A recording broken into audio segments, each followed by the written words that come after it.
Last year I posted a video of my briquette press, and since then I've had a lot of requests for drawings. I posted a CAD drawing, but I was never really happy with that, so I thought here's an opportunity to learn to use Google Sketchup. So I've now modelled the press in Sketchup, and I'll make that drawing there, or that file, available in the same way. If you already know about Sketchup, you don't really need to watch the rest of this video. The file will be there ready for you to download and play with. If you're new to Sketchup, there are just a few basic navigational tools. If you watch the rest of this video, that will help you get the most out of it. I'm not intending this to be a tutorial in using Sketchup. Plenty of other people have done that already.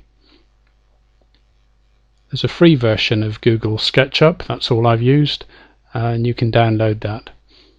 Once you've done that, I would just copy some of the settings that I've used. It'll make things match up if you're comparing your version with this video.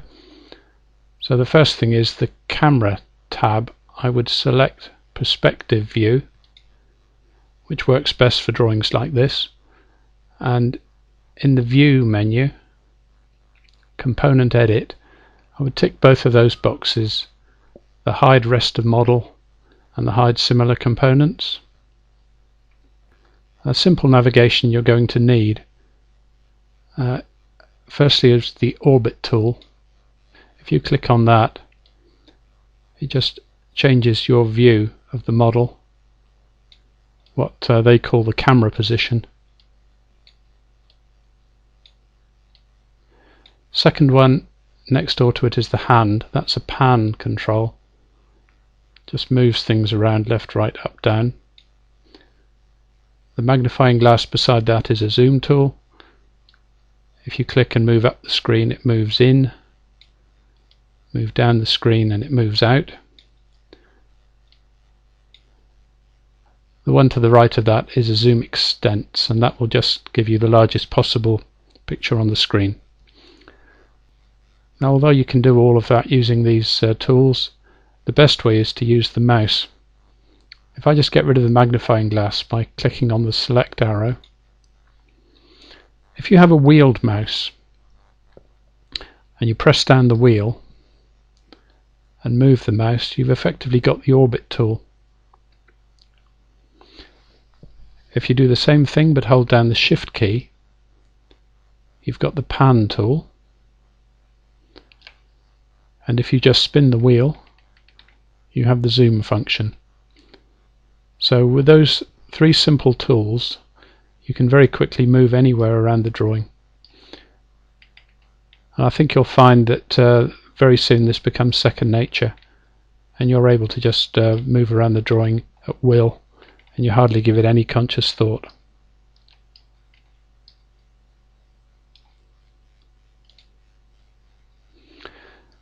The drawing is divided into groups.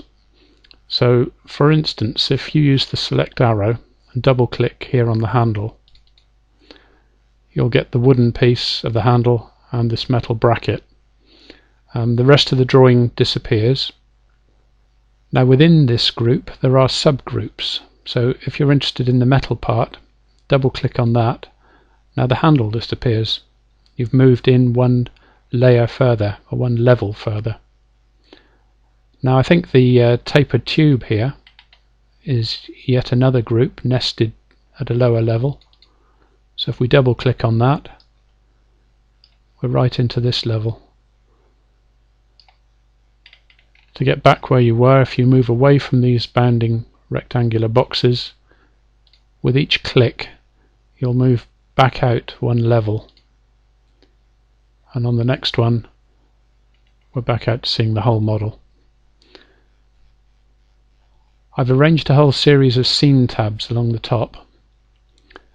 The one we've been looking at so far is loading, so it has the funnel fitted.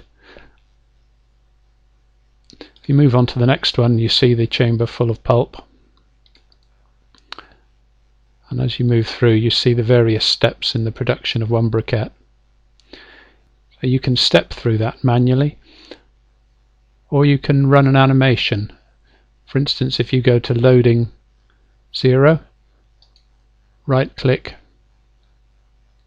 and then click on play animation, it will actually run through the whole process. You can find somewhere in the settings to change the speed of all these transitions.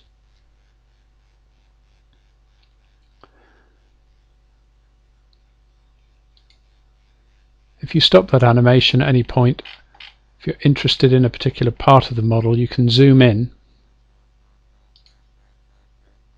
start the animation again, and at each stage your point of view won't change, so you can study one particular part as it progresses.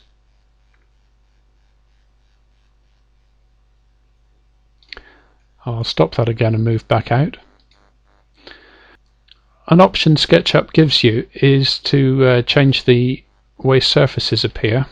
If, for instance, you want to look right inside the model, you can go to the View menu, Face Style, turn on X-rays. With that, you're actually able to look right into the metal, and in there you're able to see the piston at the bottom of the stroke. In here you can see the drain holes in the tube, and if you step through, I'll go on to a later stage, here you see the piston coming up and the pulp inside. I'll just put that view back by turning off X-rays. So that's quite useful. Another really nice thing it will do is give you a sectional view. You can put a section plane in, select the section plane, it turns blue, and then with a move tool you can move it into the model. Now you have a section cut through the press, and again that section plane will remain in place as you step through, so you can see what's happening inside through all the different phases. If you want to step back at any time, there's a keyboard shortcut which is really useful. That's Alt Backspace. That's taken the section plane back out.